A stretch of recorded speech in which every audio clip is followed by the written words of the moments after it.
Is infantry still the best troop type in Rise of Kingdoms in 2025? The answer seems to be yes. So today I'm going to give you guys my ultimate guide to infantry, starting from day one as a brand new player planning your account all the way into endgame. We're going to talk about the best commander investment order. We're going to talk about the best equipment, best armament strategy, city skins, civilizations, everything that you can think of. We're going to talk about it in this video. But first, what's going on, guys? Cheers. Now, as you guys know, I am a partnered creator with Rise of Kingdoms, so if you guys want more Rise of Kingdoms content, consider dropping a thumbs up on the video and subscribing down below. Okay, the first thing that we have to talk about is what is an infantry main. I always like to define this in these types of guides because I don't want people to get confused. Okay, an infantry main is just somebody who runs a minimum of 2 infantry marches, and that is the same or more than other troop types that they run. So for example, if you run 2 infantry, 1 cav, 1 archer, and 1 ranged march, then you would be considered, in my opinion, an infantry main. You have more investment into infantry than any other troop type. If you're running 7 marches and 3 of them are infantry, then you're also an infantry main, in my opinion. And for me personally, I run 2 infantry, 2 cavalry, and 1 archer, but a lot of my gear is heavily invested in infantry. A lot of my armaments and transmutation stones go towards infantry. So for me, I would say I'm slightly more of an infantry main than a cavalry main, but I'm sort of a dual main between the two. So then the question becomes, is infantry a good troop type to sort of pick as a main for your account? Well, let me just be very clear here. If you're a free-to-play player or a low spender, and even all the way up to the higher ends of the game, you should be really chasing the meta, right? You should be doing what makes the most sense given the current scenario in the open field PvP environment. This is why you typically don't see people running around with 5 marches all of a single troop type. It just makes absolutely no sense. You're leaving so much damage on the table by doing that. So always make smart investments and try to get the best of the best for each troop type, right? At the very least, you want to start the game and work on 1 good army for each troop type. We'll talk about that later in this video, so make sure you stay tuned. But to answer the question more simply, I do think that infantry is a solid choice to main in Rise of Kingdoms for a few reasons. First of all, they are currently, in my opinion, contender for best troop type in the open field. I think they rival cavalry in that regard, but they also have a slightly unfair advantage because they got Ragnar Prime in the middle of a release cycle at the end of 2024. If Cavs get that same sort of treatment later in this year, maybe they're neck and neck again. But right now, I would say that infantry are the best troop type to play as in the open field right now. And also, infantry are historically the best garrisons in Rise of Kingdoms. We've seen this basically since the game came out. There's never been an extensive period of time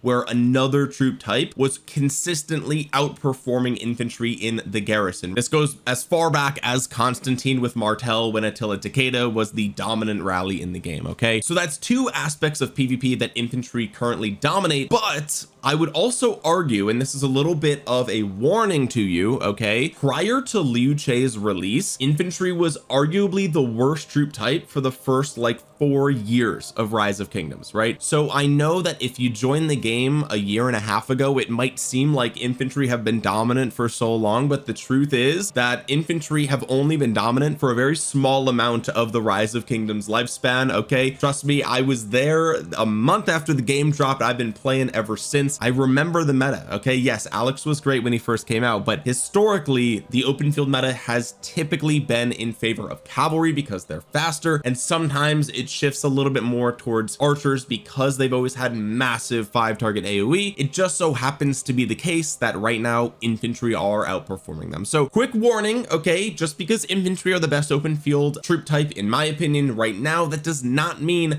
that will continue into the future, because in the past that was not true for a large chunk of time. Okay, with all that out of the way, let's talk about the best civilizations for infantry mains in Rise of Kingdoms, because there's lots of civilizations in the game now, and some of them are better than others depending on what exactly it is that you are doing. The focus of this video is going to primarily be for open field PvP. Okay, if you're an infantry rally main, then obviously you're going to want Greece. The truth is that there's really just micro optimizations to be had here. The civilization is not a huge game changer, but it is something that we should talk about, and it's also something that people always ask, so I want to cover it here. The first thing we have to talk about is Ottoman Empire, right? Because here's the thing, Ottoman has been dominant for a very long time despite it not being an infantry civilization, and that's because it gave you 5% skill damage and 5% march speed, which historically has been good for all troop types. That has changed, as you guys know, over the last few months. We've got the pincer formation, we got the delta formation, and with those we got Baichi and we got King Arthur. And so we see the writing is on the wall. We are moving away from skill damage to an extent, okay? And I actually don't think skill damage is completely going away, and we'll talk about that again later in the video. However, it could be the case that in the end game, let's say you have 2 pincer formations, 2 delta formations, and then 1 skill damage formation for archers.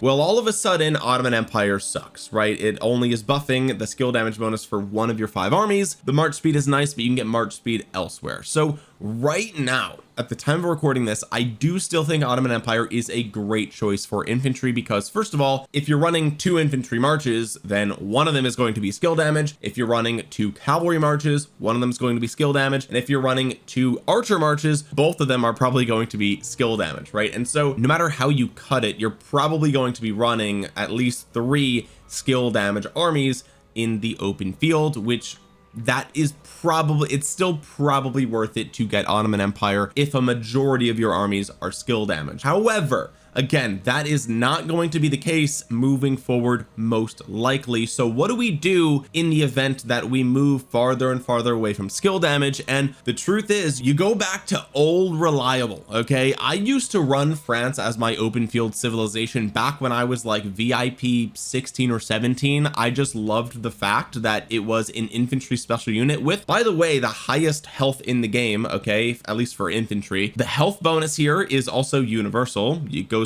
for all troop types, and you also get a bit of a hospital healing speed bonus. Now, this is not multiplicative, this is additive on top of what you already have here. So the French civilization is great if you are VIP, I think it's 14 and lower, because VIP 15 gives you a 50% healing speed bonus. So right there, like that's a big deal. But here's the other thing about France, and again, it's the troop health. It is universal for all troop types. So even if you're only running 2 infantry marches and 3 of your other marches are other troop types, they're still benefiting at least a little bit from this France civilization. And then finally, I do want to give a slight hat tip to Rome. I do like that they have the march speed here, which is definitely better than the wood gathering speed on France, right? That's like kind of useless for PvP. It literally doesn't do anything. However, like I said, the troop health here is better than the defense here on Rome. You get so much defense for infantry from their equipment. So like you really, this 5% infantry defense really does not move the needle that much. So it's a little bit of a trade-off. And again, this is only for infantry, whereas this is for all troop types. So really we're splitting hairs here, from being completely honest. VIP 14 and lower, go with France. It's also going to be a little bit future proof because of the changing in the way that damage is being dealt these days. If you're in the end game, VIP 15 and higher, and you're still running at least 3 marches with skill damage, you probably still want to use Ottoman Empire. And if you're like an infantry purist and you just need that march speed, like if you're running like 3 or 4 infantry marches, maybe Rome starts to outperform France and is at least faster in the open field. But honestly, I don't know that many people running Rome, to be fair. So that's my thoughts on the best civilization choices. Let's move on to the best city skins to use for infantry. This is sort of a segment that just lets you know that you should keep your eye out for some of these city skins if they do eventually come around in events, for example, or if you're able to get these from the cosmetic shop. And just like my Ottoman Empire argument, if you're running at least 3 marches that still do skill damage, then you probably want to run Twilight Falls. This is available in the KVK shop. You can get your hands on it relatively easily, and this is going to give you 5% skill damage bonus. Now moving forward, that might not be the best choice, and the only other real option in the KVK shop is St. Peter's Basilica. This gives you 10% infantry defense, which again, you don't need infantry defense that much, but like it's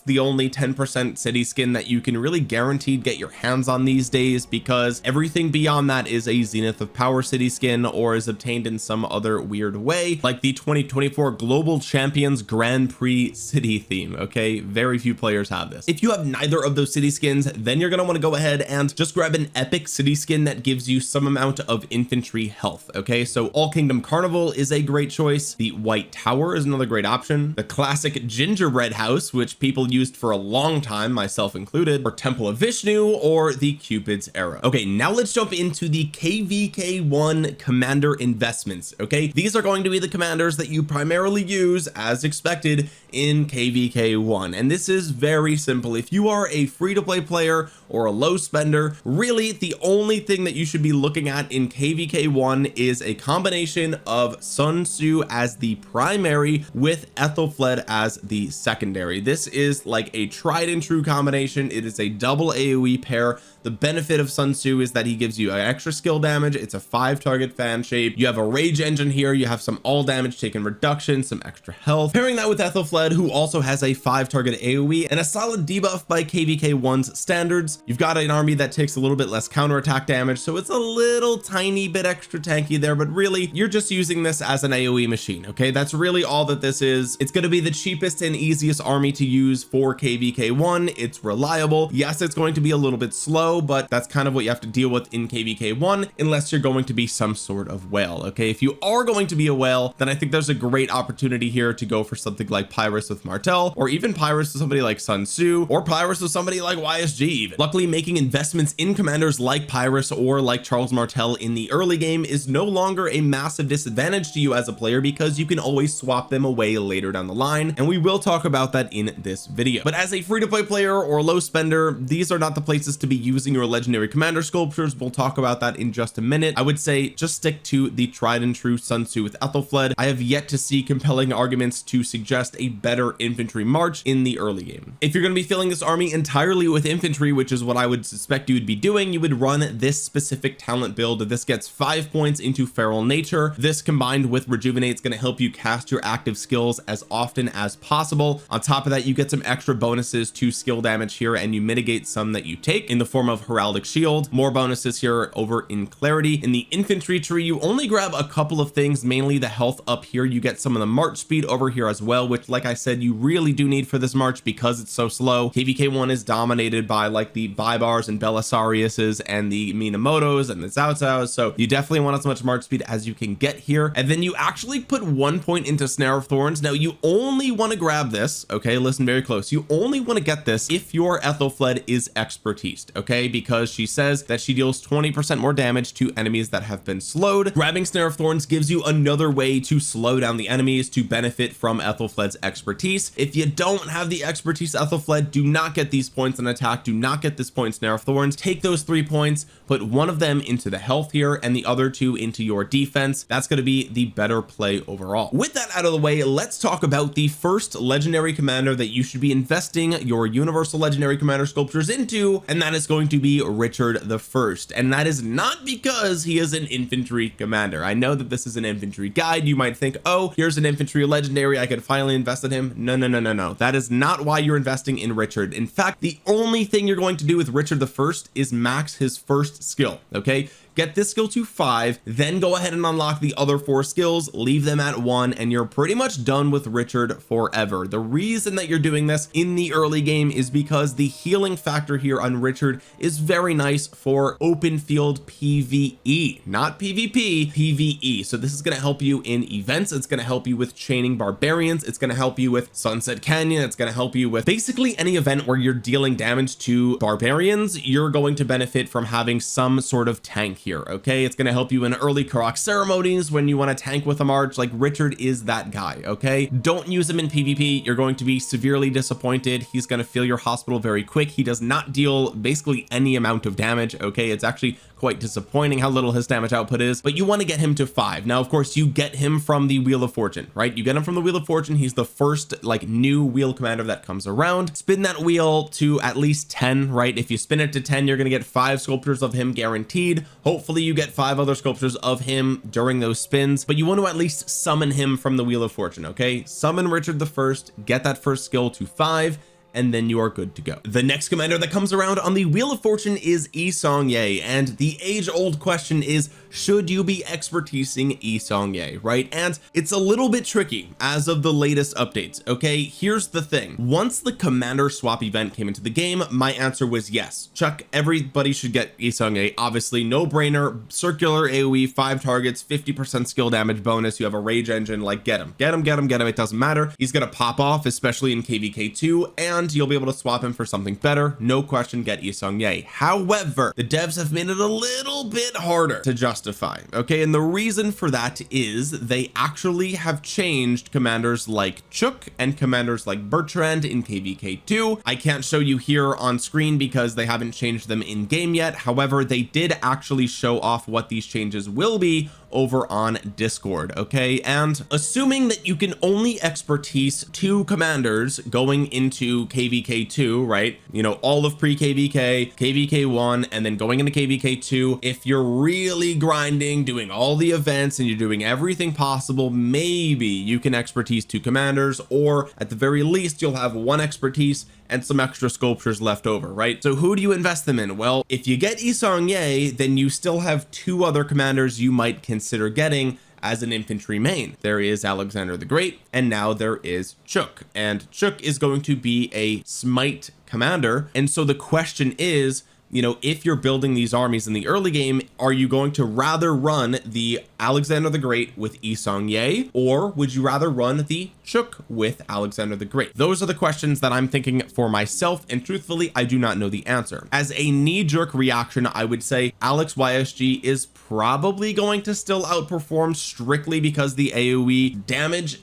and number of targets and bonus on the 4th skill of YSG is just insane, right? Like, I mean, Cheok is 3 targets, 1500 damage factor. Okay, chance to silence if they're low. YSG, again, 5 targets, 1700, 50% bonus to skill damage. Like, the active skill on YSG is clearly better. It's far superior. The only reason that I'm hung up here is that with the Cheok combined with Alexander the Great, you have a double infantry pairing, so you're actually going to get nice amounts of stats here. You're going to get way more stats. You're going to have the attack here on both commanders. You're going to have the march speed on both commanders. You're going to have a little bit of tankiness here. You're going to have a normal damage bonus. Like, there's so many small things that Cheok is going to be doing to add to the Alexander the Great kit that YSG does not do. YSG is just big AoE nuke. Cheok has literally everything else on him, right? So at the time of recording this video, I don't know which is going to be the best pairing in KVK2. Again, if KVK2 operates anything like Season of Conquest, I would suspect that the Alex YSG would be better, but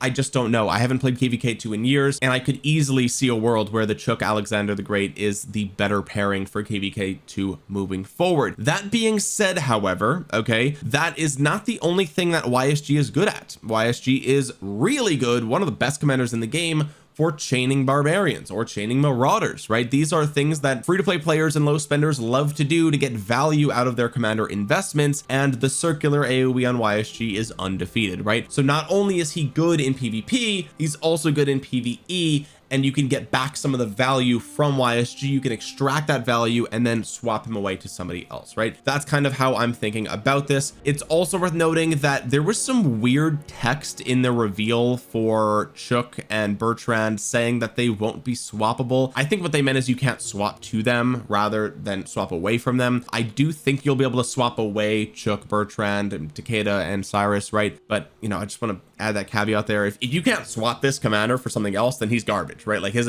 a no-brainer. You're not getting Cheok if you can't swap him to something else at the end of KVK2. So let me just make that abundantly clear. This is all kind of speculation because he's not in the game yet as a KVK2 commander, as you can see at the top of my screen. Okay, so the answer, should you get Seong-Gye when he comes around? I would say at least summon him, right? At least summon him to your account because you might want to use him. The Alex YSG is tried and true, so you can definitely build in that direction, but I can't definitively say that it will be the best pairing for infantry in KVK2 anymore because of these new developments. Now, this kind of goes without saying though, right? But you'll notice that no matter which commander we debated on, whether getting YSG or getting your hands on Cheok, wherever he might be, whether you get either of these commanders, they're still going to be paired with Alexander the Great. So the question is, do you get Alexander the Great as an infantry main going into KVK2? The answer is yes. I still think Alexander the Great with 30% march speed, he's got tons of attack, attack. He's got a little bit of defense when he has a shield. I think his instant proc is great. You can't reduce his damage output. Like there's a lot to love about Alexander the Great if you can expertise him. Okay, I do think that 3 target debuff is huge. If you can't expertise Alexander the Great, that's gonna be rough. Okay, but either way, going into kvk2, you're either gonna do the Alex YSG or you're going to be doing the Cheok Alexander the Great.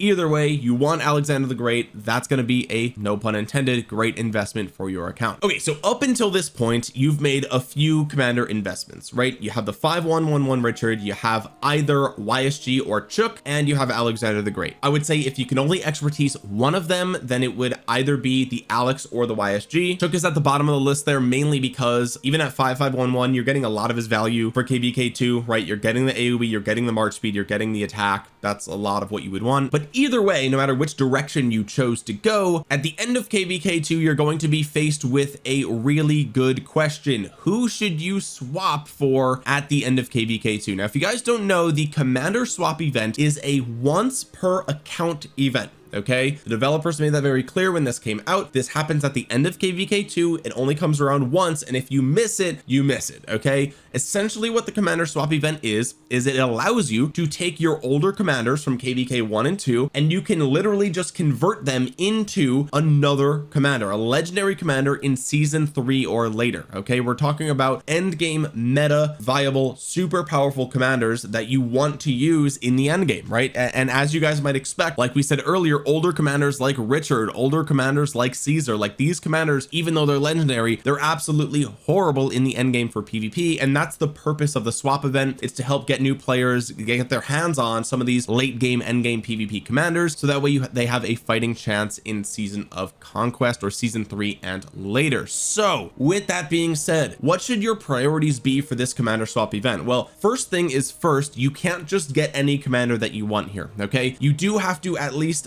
unlock the commander through a Gathering of Heroes event, and some of these commanders are harder to get than others, right? Some commanders you can just get without any prerequisites, such as Philip, such as King Arthur. Other commanders you have to do some prerequisite summons or unlocks in order to gain access. So for example, Liu Che, I think you need to at least summon, I think 2 or 3 legendaries before the game unlocks the ability to get Liu Che. Okay, all of that being said, the prime targets for your swaps here should be Liu Che and probably Philip. The question mark is Bai Chi, right? Bai Chi is the latest and greatest infantry commander. The question is he going to be available without any prerequisites or not? And at the time of recording this video, I don't know the answer to that. I would guess that he would be available without prerequisites. Why? Well, because he's in the same release window as King Arthur, and King Arthur is available without prerequisites. Okay, meaning, and when I say without prerequisites, it just means it's a commander you can just unlock without having to unlock anybody else. Okay, so they're the easiest to get from that event, just to be very clear, and you'll understand what I mean when this event does come around. If Bai Chi does not have any prerequisites, then I do think that he is a great choice to get, with the understanding that you need him to be paired with Liu Che most likely. The Bai Chi Philip is a perfectly viable combination. I do know people have been testing that out. At the time of recording this, we are still in the early days of testing for Bai Chi, so I can't say this is a 100% slam dunk, but it is definitely something that people have at least been trying out. But really, your priority should be getting Liu Che and Bai Chi. These are the, like, if you're gonna pair 2 end game infantry commanders together, these are the best end game infantry commanders in the game right now at the time of recording this video. So if you can get those commanders from the swap event, those are the 2 that you want to get. Okay, get rid of your YSG, get rid of your Alexander the Great, get rid of your Cheok, right, whoever you got, and get those 2 commanders if you can. Now, it wouldn't be an Omniarch video if we didn't break out the tier makers, so here we're going to go ahead and go over the investment order for end game commanders. As I've already mentioned here, okay, Liu Che and Bai Chi is going to be the best single pair that you can get for infantry in season 3 or later. This is a double smite, double AoE. There's march speed on both of them. It's a nice amount of stats. It's a little bit squishy,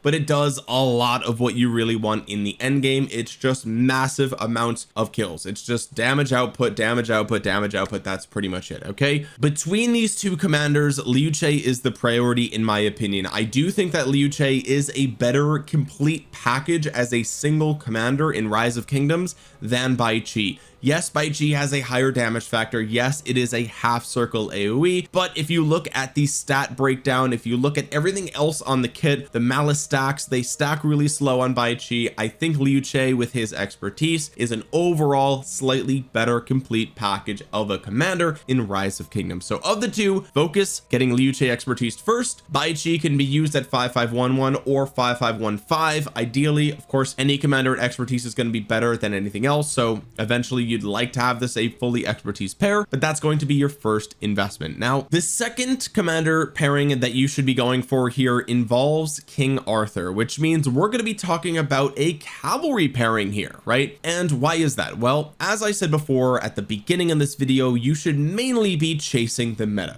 okay? And we will talk about other infantry pairs in this video. I want to be very clear about that. We will, okay? But it is extremely important that you get your hands on King Arthur. He's so good that you can't not have him, okay? His 2800 3-target AoE is insane. He's super versatile either as a skill damage commander or as a combo damage commander. It's no question. You need King Arthur. He is super strong, and that means you have to invest in a cavalry lineup. So who should you pair him with? Well, as a brand new player, you should be focusing on getting Delta armaments for cavalry, okay? And if you're able to get decent Delta armaments, you can try to pair him with somebody like Philip. Now this is a commander we talked about a little bit earlier because he is somebody that you could sort of easily swap for in the commander swap event. You run this pair and you're good. Again, it's another squishy pairing, but at least there's some synergy there, and we really like that. This is almost like a Liu Che Alex, except the cavalry version, but it's a bit more squishy, so it's not as good in my opinion, but you do have a much more powerful AoE here, which is definitely a bonus. If you do not have good Delta armaments for this pairing yet, or maybe you just don't like the Philip investment for whatever reason, even though I personally think Philip is a great commander, I'll put him down here because we might talk about him later, then you can go for the tried and true Huo primary with King Arthur secondary. I think that this pairing might not age super well just because it seems like, again, Cavs are going towards Delta formation and combo damage, so this pairing might not age super well, okay, especially because Huo doesn't have any good debuffs. He doesn't have any like super great field support. He is literally just a fast rage cycle, high damage hitting single target commander with good stats, right? And that's not to say that that's bad. I mean, it's a great kit, but like he can easily be power crept. Let's just be clear, okay? Nobody thought Nevsky would be power crept, and yet here we are. I told you guys it would happen, and I was right. So just be warned, okay? The safer route would be to go this way. I'm just gonna put that out there, but I'm gonna leave these commanders here just so you know that like right now, like if you were to ask me right now, build one, the single best cavalry march in the game right now, it's Huo Arthur. It's like almost not even close. Unless you have like all legendary Delta stuff, this is the way to go, no question, right? But moving forward, that won't be the case. So that's why there's a little bit of ambiguity here. Your next commander pairing can either be an infantry commander pairing or an archer commander pairing, and historically I would say go for an archer pairing just so you have one of each troop type and you can really diversify and you can really start to build your account properly. However, at the time of recording this video, archers are in a really tough spot, okay? That being said, we're gonna go ahead and focus on your second infantry march. The other reason why we're doing this is because if you have some equipment from your first march, right, because remember, it's not just about commanders, it's also about equipment and armaments. If you're opening, you know, armament boxes and collecting blueprints for the infantry commanders, then there's a good chance you'll have some hand-me-down things, right? Some hand-me-down equipment, some hand-me-down armaments where you might not want to dismantle it because you could just put it on another set. And with that being the case, it might be easier for you to outfit 2 infantry marches than it would be to outfit, you know, your first march of archers, right? So what are we gonna do here? It's a no-brainer.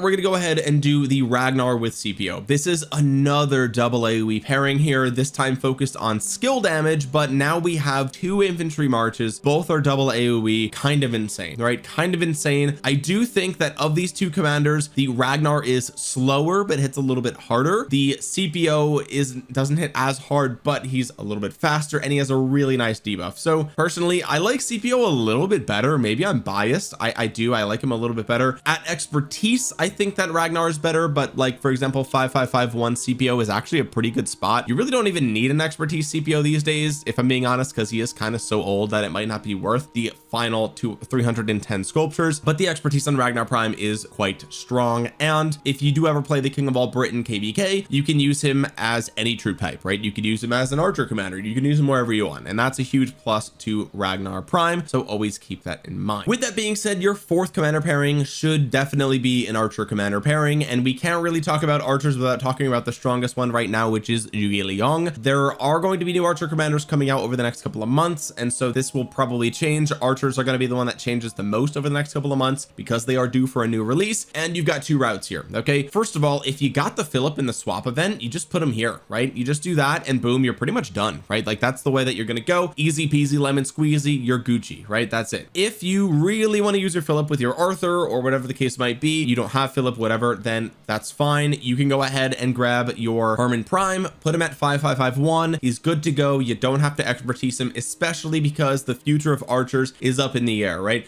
There's a good chance that the next archer commander could be really strong. If that's the case, you'll probably bench Herman Prime, right? There's a good chance of that. Not that he's going to be bad after that. Obviously, you know, if we still have skill damage archers, you're still going to like that poison on Herman, right? It's not as good as before, but it's still solid. So it's not like he'll be useless then, but he'll lose a little bit of his luster. So keep that in mind. The Herman Prime investment is a little bit risky right now, which is again why the Jun-gyeong with Philip is great, because you don't really have to worry about the Philip investment for a while. You could just kind of slap him wherever you want and he'll be solid. With that being said though, this is your 4 army lineup: 2 infantry, 1 cav, 1 archers, and I think that's great. Now what about your 5th march? Well, right now honestly, with all the different new types of damage in the game, all the new formations that are coming at the end of the year, I am not comfortable telling you a 5th march right now. I don't think you should run 3 infantry. That doesn't make any sense. You'd be looking at commanders like William Wallace and you'd be pulling Alex in there, right? Like I know someone's gonna ask, so I guess I'll just build my 3 infantry armies just so that way you guys kind of know what I would be doing. It would probably be something like this, and you keep the Alex here. This would be your pincer formation, this would be your wedge formation, and then this can either be pincer or wedge formation if you still have it, if you don't want to use those conversion stones. This is how I would do 3 infantry, and it's totally viable, but like with everything that's changing in the game right now, I don't really like, for a 5 army lineup, I would not be running 3 infantry. Absolutely not. That's not going to age well in my opinion. It historically never does, and there's just nothing about William Wallace's kit that, like, he's like a worse Huo, really. Like he's just a worse Huo for infantry. He doesn't hit as hard, his rage cycle is longer, his stats aren't as good, right? Like this, it's just, people always wonder why I hate on William Wallace so much. It's like he's only being used out of a technicality. Like he's a smite damage infantry, and we don't have that many of them right now. Again, he's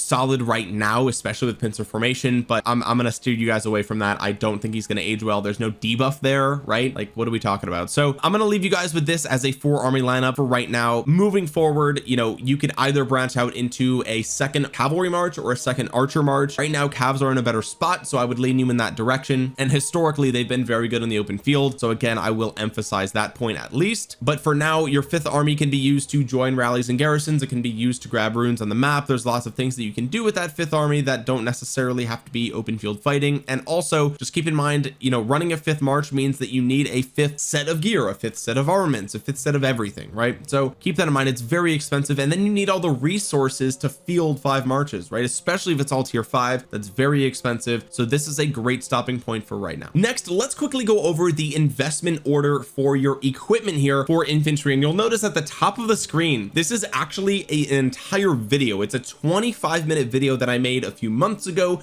going in depth for all of your equipment and, you know, upgrading it in the right order and everything like that, and the explanation for each. I go over all the data as to, you know, which set is better than what other set. So if you want a more in-depth, you know, understanding of infantry equipment, I highly recommend you check out this video that I'm showing you right here. But if we're going to go through this, you know, step by step, this is going to be the set that you start with here. You're going to go ahead and grab the blue shield for your weapon, purple legs, this is the Kurok's humility. You have the scarlet, I think it's scarlet hounds as the boots. You're going to grab the 2-piece windswept set, and then you have, like, I think it's this Calvin's hands or something like that for the handpiece. This is your infantry stats right here. Once all that is special talented, you're going to have a nice breakdown mostly of infantry health, a little bit of defense, and a little bit of attack. The first purple piece is going to be your gloves, then it's going to be the frost treads for the boots. You're going to have infantry defense, health, and a little bit less attack there. Then you'll replace the chest piece and the helmet, and you'll get a lot more infantry attack, which you don't really love, but it is definitely a small improvement there. You'll keep that gatekeeper shield because it's a nice amount of health. Then you can go for the hope cloak. That's going to be like the first purple piece you want to replace with a legendary because it changes that attack to defense, and the hope cloak comes from the crystal keys, which is nice. Then you'll go for the set piece helmet and the set piece gloves. This is going to be building you towards a march speed priority set. Okay, we'll talk about a technical best in slot everything in just a moment, but for open field PvP, I really value the march speed, especially for infantry. They're the slowest troop type in the game. Archers are rivaling them only because they don't have this set, I would say, and also because Jun-gyeong has no march speed and he's the best archer, so that's a topic for another video. But point is, I do still prioritize the march speed set. Then you're going to go ahead and grab the weapon and the boots. That's going to get you the 4-piece set bonus, which gives you 10% march speed for infantry, which is nice. You'll see here we don't have as much health, unfortunately, but you have a ton of defense and some nice attack from that shield. Don't ask me how you get attack points from a shield, I have no idea. From here you can slap on some epic accessories. Silent Trial is great, especially for smite tree commanders, because they already have some built-in rage reduction to the enemy. Now you're getting some rage reduction here every single turn, which is cool. Great for Liu Che, to be honest with you guys. And Ancient Stratagems gives you extra troops on the battlefield, which is just going to equate to more damage. When it comes to accessories,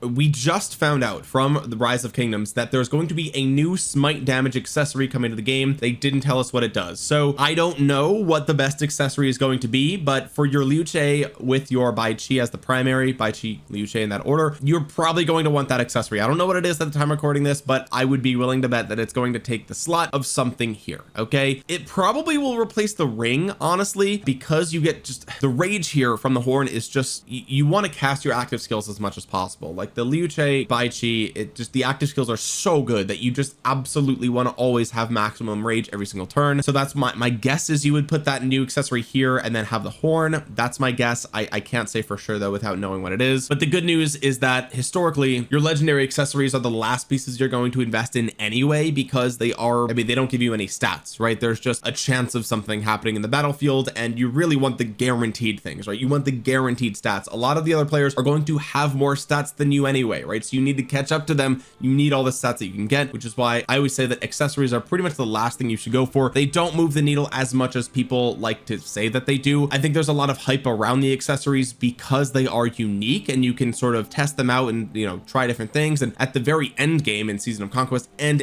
late game Giga Chad, like that's okay. Now we're talking about the realm where changing your accessories around can definitely make a difference, but on your way there, it is definitely lower on the totem pole. The final piece you can replace here is the Eternal Night legs, or you can get the leadership legs as well. Those give you health instead of the defense here, but the Eternal Night legs are easier to get your hands on, and you know, historically they've been okay. They're not great, and you definitely want the special talent on them with some iconic upgrades to make them better than the special talented Karak's humility, right? Because that health is very valuable, especially because you already have so much defense. Adding more there is definitely showing a lot of diminishing returns, so you definitely want this to be iconic upgrade, like at least iconic upgrade level 2, right, before you start going for that special talent. And that's going to pretty much do it for your march speed set. Now technically the best in slot end game set looks something like this. Again, you can ignore the accessories because we don't know what the future of those are, but you have the KVK weapon, the KVK helmet, the crystal key gloves, you have the hope cloak, and then you have the 2-piece leadership set here. You have health, and I believe this is also health on the boots, special talented for infantry of course, and then you get the 2-piece set bonus for the leadership set. This right here is slower than the previous set I just told you, but as you can see right here, you have a better distribution of stats, you have more attack, and again, this is also everything special talented, right? Like that's obviously not going to happen for most of you guys, at least not right away, so keep that in mind. If you want a more in-depth breakdown of all these different sets that I tested, check out that video. The last thing we have to talk about is your formation, okay?